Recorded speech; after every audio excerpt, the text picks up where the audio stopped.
retour de course.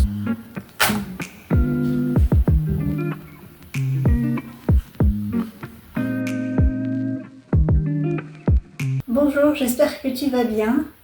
Comme pour tout le monde, c'est la canicule et j'avais envie de te présenter ce que je fais le week-end pendant la canicule pour essayer de survivre. Donc je vais commencer par te montrer mon retour de course parce que quand il fait chaud, c'est important de manger des aliments qui hydratent bien et qui gardent le corps au frais. De la salade pour mettre dans des salades, pour s'hydrater, c'est très bien. De la mozzarella, de la feta.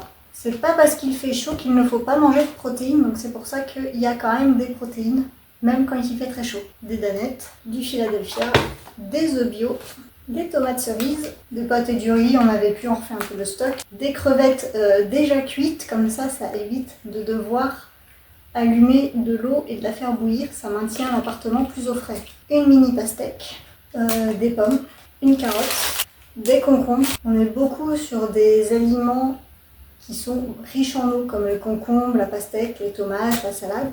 C'est vraiment la base de l'alimentation quand il fait chaud, parce qu'il faut réussir à rester hydraté et boire de l'eau, c'est bien, mais manger aussi des aliments humides, ça aide encore plus. Et l'avantage de ces aliments-là, c'est qu'ils ne se font pas cuire, donc ça évite de réchauffer l'appartement lorsque l'on cuisine, parce qu'il fait très chaud dans les appartements. Là, actuellement, il fait 29 degrés chez moi, on est le matin et j'ai aéré toute la nuit.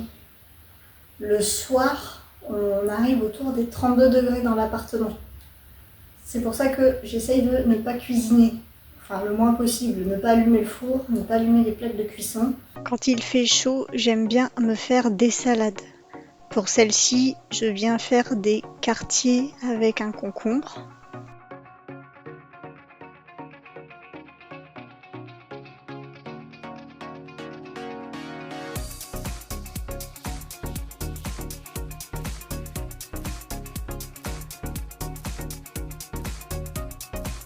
Je coupe des morceaux de pastèque et j'émiette de la feta. Pour un peu plus de gourmandise, on peut rajouter des graines de courge, une vinaigrette avec du vinaigre balsamique et de l'huile d'olive, et c'est fini, la salade est prête. Je me fais également beaucoup de boissons chaudes. Lorsqu'il fait chaud, il est recommandé de prendre des boissons chaudes et non froides, car une boisson chaude hydrate mieux qu'une boisson froide. C'est pas forcément très agréable de boire chaud quand on a chaud, mais c'est plus efficace. Moi je me fais un matcha, mais tu peux également te faire du thé ou des tisanes. Et tu n'es pas obligé de te faire une boisson aussi chaude qu'en hiver, le principal c'est qu'elle soit chaude. Et évidemment, quand les températures baissent la nuit, le matin et le soir, j'en profite pour faire des courants d'air. Et si les températures ne descendent pas, je fais des courants d'air quand il y a du vent pour quand même enlever l'humidité chez moi, parce que c'est important que l'appartement ne soit pas humide. Et il n'y a pas que les humains qui ont du mal avec ces chaleurs, les chats aussi ont du mal, eux aussi ils ont chaud. Donc j'essaye de brosser au maximum mes chats pour leur enlever le surplus de poils. Ça leur fait du bien d'avoir moins de fourrure, ça leur tient moins chaud. J'ai également essayé de leur mettre une serviette fraîche au sol, mais ils ne veulent pas s'allonger dessus, donc je ne les force pas.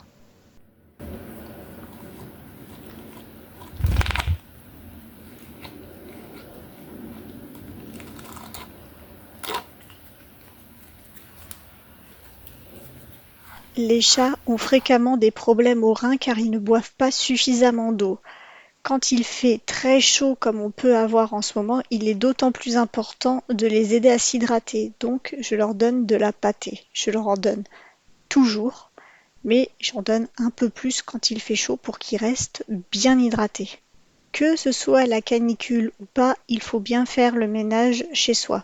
Pour éviter de trop réchauffer l'intérieur de l'appartement, j'utilise plutôt le balai que l'aspirateur car l'aspirateur renvoie de l'air chaud. J'essaye aussi de faire les tâches ménagères lentement pour éviter de me réchauffer. Et si je peux, j'utilise de l'eau froide pour me refroidir et refroidir la surface que je nettoie. J'espère que tous ces conseils pourront t'aider à mieux survivre aux fortes chaleurs. Porte-toi bien et à dans 2 semaines.